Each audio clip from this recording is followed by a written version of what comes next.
إن الحمد لله نحمده ونستعينه ونستغفره ونعوذ بالله من شرور أنفسنا ومن سيئات أعمالنا من يهديه الله فلا مضل له ومن يضلل فلا هادي له نشهد أن لا إله إلا الله وحده لا شريك له ونشهد أن محمدا عبده ورسوله falenderimet dhe lavdërimet I përkasin vetëm Allahut të madhëruar, atë e falenderojmë dhe vetëm prej Tij falje dhe ndihmë kërkojmë mbrojtje për Allahut që të na ruaj nga të këqijat e vetvetes tonë dhe nga të na ruaj nga të këqijat e veprave tona.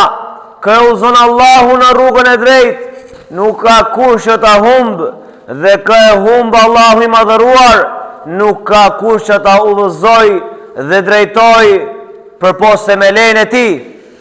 Dëshmojmë dhe deklarojmë se nuk ka të adhuruar me të drejtë përveç Allahut, ashtu siç dëshmojmë dhe deklarojmë se Muhamedi sallallahu alaihi wasallam është rob dhe I dërguar I Tij sallallahu alaihi wasallam. O ju vëllezër besimtar, o ju musliman, kijani frikën Allahut dhe dijeni mirë se Allahu dënon shumë për gjunat që bëhen dhe shtohen dhe njerëzit nuk distancohen. O ju vëllezër musliman, kijani frikën Allahut dhe dijeni mirë se gjunahet sot po përhapen me një shpejtësi shumë të madhe. Dhe prej gjunahave që janë përhapur më shumti dhe që janë gjunahe shkatruese dhe që janë gjunahe që shkatrojnë njeriu këtë botë dhe botën tjetër, është edhe kamata. Pra ngrënia e pasurisë në haram, kamata, apo quajtur ndryshe me termin e sotëm për ta zburtur pak, kredi. I thon kredi, po ajo është kamata e gjallë, para me fajde që Allahu e uren. Që kemi frikën Allahut dhe të ndalojmë nga ky mëkat I shëmtuar dhe ky mëkat I madh.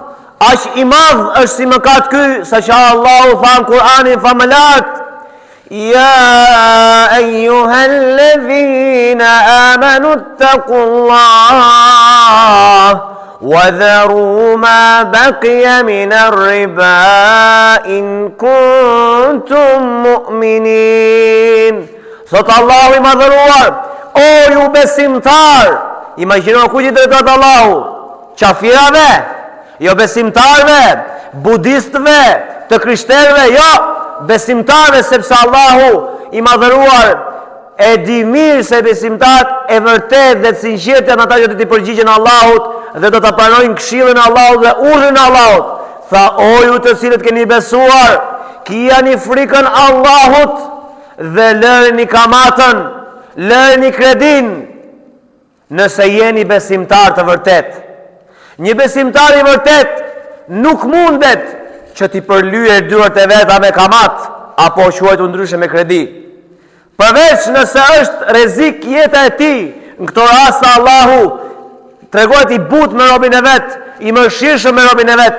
Pra nëse robi rrezikon jetën dhe s'ka mënyrë tjetër, nuk I jep askush borxh që të çojë fëmijën e vet diku jashtë për ta vizituar sepse është në një gjendje kritike për jetën, atëherë Allahu e lejon për ta shpërtuar një jetë njeriu, sepse jeta e njeriu është më e vlefshme. Por nëse robi merr për të marrë një shtëpi që të jetë rahat, thot po I paguaj qiran filanit e alanit ku ta di unë, dhe në fundit nuk marr asgjë, pa me këtë mendim, kjo si lejohet atij. Wallahi është më dashur për besimtarin të ri gjithë jetën e vet me qira dhe në fundit të mos fitojë asgjë, sepse qiraxhiu do marr qiran dhe shtëpinë ta jep në fund.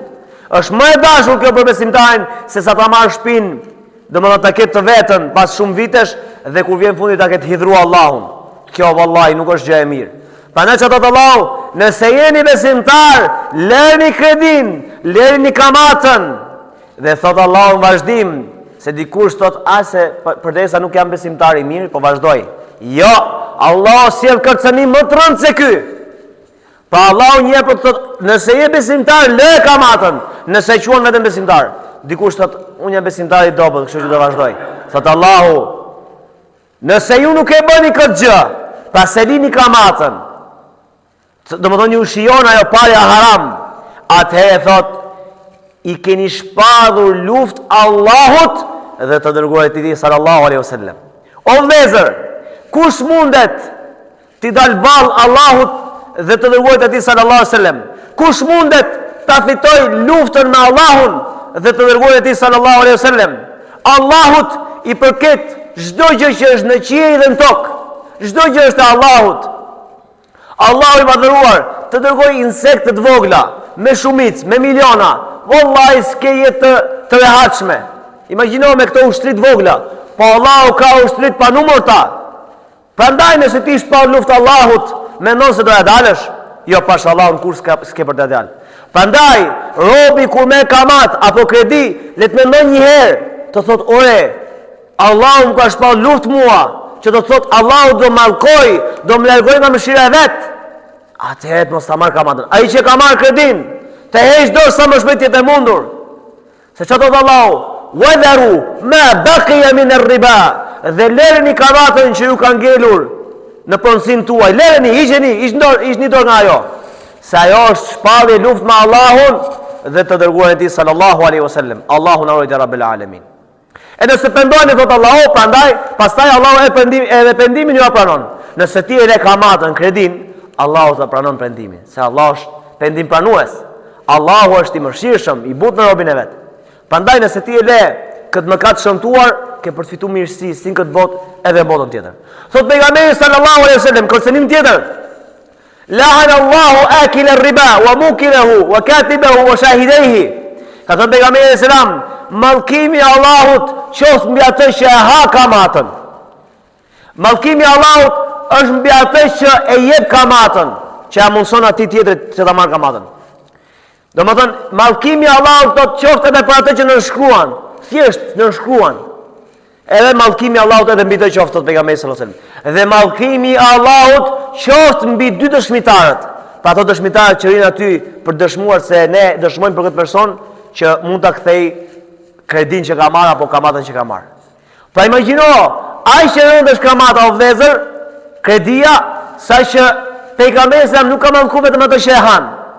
Pra ai që han pasurinë e atij kredidhënësit, jo, domethënë ai që paguon kredin. Jo, ka mallkuar të gjithë pa përjashtim. Që të thotë nuk është çështje e lehtë. Pejgamberi sallallahu alaihi wasallam ka thënë në një hadith tjetër. Domethënë kjo është për ta treguar, domethënë atë shëmtirën dhe domethënë gjunahun e madh që ka kamata, por ndryshe kamata ka më shumë lloje se kaq. Ka thënë pejgamberi sallallahu alaihi wasallam, kamata i ka 70 gjunahe.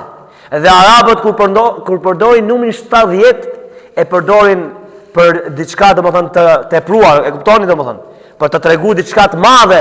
Por ndryshe edhe ne shqiptarët si e përdorim, un kam 1001 halle, ti si ke 1001 halle, po thjesht për të treguar se ke shumë. Edhe arabët kur thonë 70 që ne përdorin gjithmonë për diçka të madhe. Dhe jo se mund të jetë 70 gjuna, mund të jetë edhe më shumë se kaq. Dhe thot pejgamberi sallallahu alajhi wasallam, kamata, kredia i ka 70 gjunahe, ku më i vogli, subhanallahu, imagjino, tash i dëgjoj me vëmendje se kjo është domethënë perle e pengon besimtarin të vërtet. Thot më e vogla ose më i vogli gjuna është sikur se personi të bën të immoralitet me nënën e vet. La ilaha illallah. A do të ishte i kënaqur dikush prej nesh të bën të immoralitet me nënën e vet? Kur vallahi. Kjo është vepra më e shëmtuar. Imagjino gjunahu më i vogël që ka kamata, ngrënia e kamatës, kredia, është sikur të kish bë immoralitet me nënën tënde. Po më i madhe sa mund të jetë? Allahu di më së miri. Prandaj nuk është çështje e lehtë o vëllezër. Kamata, kredia nuk është çështje e lehtë. Kamata o vëllezër, po shfaq në një popull, pa kredia ose kamata po i quajmë. Po shfaq në një popull, edhe immoraliteti, këto dy mëkate shfaqet fukarallëku në atë vend. Pasha Allahun, e keni pas Shqipërinë të zhytur në fukarallëk. Wallahi pse? Për shkak të kamatës që bëjnë të tjerët dhe për shkak të immoralitetit që është përhapur. Po e shihni, kush jeton mirë? Luks. Po e quajmë se ata për brenda kanë një vështirësi në jetesë, edhe pse mund të ketë miliona. Po shumica e popullit janë të varfër. Wallahi, nuk nxjerrin dot as mujin e vet. Pse? Për shkak të këtij mëkati të përhapur që shumica, 1% e madhe shqiptarëve e kanë kamatën. Jo vetëm shqiptarët, po kështu e kanë ndërtuar qafia gjithë botën. Që të marrësh patjetër ti kamat, kredi, dhe kur vjen fundi pasaj ta hidhrosh Allahun, dhe po hidhrove Allahun, do të jetosh në vështirësi të plot. Kamata o vëllezër është shkak që personit t'i bie bereqeti i pasurisë. Jo vëllezër, a keni pas subhanallahu njerëz miliarder mund të ketë qenë, po ka ardhur një djegje e pasurisë së tij, apo një përmbytje, ja ka shkatruar gjithë pasurinë, ka ngel pa gjë. Mirë, edhe sikur të mos ndodhte kjo, pra ta ketë pasurinë ai, nuk i është shkatruar pasuria. Ai nuk ka bereqet në pasurinë që ka. Pashallah mund të ketë me miliona, e me miliarda lek. Po kur vjen fundi, ai kur harxhon diçka të vogël, i duket bobos harxhova, miku pasuria thot, se s'ka bereqet. Shesh një tjetër që ka një rrogë mujore mesatare që me ja del po është i kënaqur për brenda, thot alhamdulillah, jam i qetë thot. Kurse ai tjetër nuk është i qetë. Se i ka hy Allahut në hak drejt për drejt. Pa ka shpon luftë me Allahun, si mund të jetë i lumtur ky person? Prandaj vëllezër, të heqim dorë një orë më parë. Pejgamberi sallallahu alajhi wasallam në natën e Isra dhe Mirajit pa lloj-llojshmëri dënimesh. Një prej dënimeve që pa ishte një person që ishte në mes të lumit. Sa herë përpiqej të dilte në breg të lumit, ishte një burr, thot pejgamberi sallallahu alajhi wasallam, që e godiste me gur dhe ja mbushte gojen me gur. Subhanallah. Ja mbushte gojen me gur. Dhe pyeti Xhibrilin, kush është ky? Ky është ai që ka ngrënë pasurinë haram tha. Pra ai që ka ngrënë kamatën. Ne dimë edhe raste të tanishme, vallahi, të këtij shekulli që kanë ndodhur në botën arabe, që e tregojnë se dikush pra që kishte ngrënë pasuri haram, kishte vdekur në tualet duke pas kokën ka i cifuni ku kryen nevojën personi, vallahi. Dhe i tregojnë hoxhës se kshu vdiq domethën babai ynë. Po me çka ka bë babai juaj thot? Hante pasuri haram, merrte kredi thoshte. Merrte domethën parë me fajde. Shiça përfundimi i keq në dynja, po botën tjetër. Subhanallah. Prandaj mjafton me halallin o vëllezër. Halali është i mjaftueshëm. Ose mjafton me tregtim, çka thot Allahu në Kur'an, ahallallahu al-bay'a wa harrama ar-riba. Allahu e ka bë halal tregtim dhe e ka bë haram para me fajde apo kamatën. Sepse arabët atë kohë thoshin tregtia dhe kamata janë njësoj, nuk kanë ndonjë dallim. Jo, tha Allahu e ka bërë halal tregtin dhe ka bë haram kamatën. Pa ti tjetrit për shembull kur jep një borxh dhe i thua mas kësaj kohe nëse kalon data, do më japësh më shumë se kaq, ti ke hyrë në kamat me të. Borxhi do të jepet njësoj sa që është marrë. Asaj personi nuk do të jap, ta thot me veten e tij. Ti nuk i the gjë. Ai thot, "O vëlla, do më japësh kaq lek mas filan kohe, do të shtoj." Gjëja për ta mbajtur me shpresa. Nuk lejohet. Haram është kamaçu edhe kjo. Kamata ka shkatruar popull e jo më domethënë një individ të caktuar. Wallahi. Keni pa vëllezër vendet që ndodh kamata. A ka në lumturi? Keni pa Amerikën? A është lideri i parë në botë? A është edhe më i fuqishëm në botë që thonë? A ka lumturi? Valla jo, se do me fut në luftë çdo popull, me shkatruar çdo popull. Këtë ka për qëllim Amerika. Pse? Sepse ajo sado që të jetë e pasur dhe të jetë superfuqi botërore, kur vjen fundi ajo ka shpall luftë Allahut, krijuesi i gjithësisë, që Allahu ka fuqi të më të mëdha. Amerikën Allahu dhe çdo vend botë e ka asgjë. Vetëm Allahu një fjalë thot, kaq. Nuk ka nevojë Allahu për tanke, aeroplane, këto janë asgjë për Allahun. Allahu një fjalë thot, bëhu dhe bëhet. Pra, thot Allahu shkatrohu filan vend shkatrohet. Kur ka ardhur dënimi në popujt e mëparshëm, populli i Lutit, populli i Nuhut, që e kundërshtuan pejgamberin e tyre, Allahu një bëu tha dhe u bë. E përmbyti gjithë botën Allahu në kohën e Nuhut alayhis salam, që s'u bindën pejgamberit e tyre. Allahu e ngriti tokën lart në qiell dhe e përmbysi në kohën e Lutit alayhis salam. Pra popullin Lutit që ishte popull që bënte imoralitet, që bënte domethënë marrëdhënie burr me burr, që sot është përhapur dhe po i japën për krahje. Wallahi o vëllezër, çfarë hajri dhe të mirë do ketë Shqipëria dhe çdo vend tjetër ku është përhap kamata, është përhap imoraliteti, është përhapur homoseksualizmi, çfarë do bie ka ky popull? Mos të vim pastaj ne duke unku, po këto që i kemi mbi krye janë shumë të këqij. A këto pushtetarët, wallahi nuk e kanë fajin pushtetarët. Pse? E kemi fajin ne vet.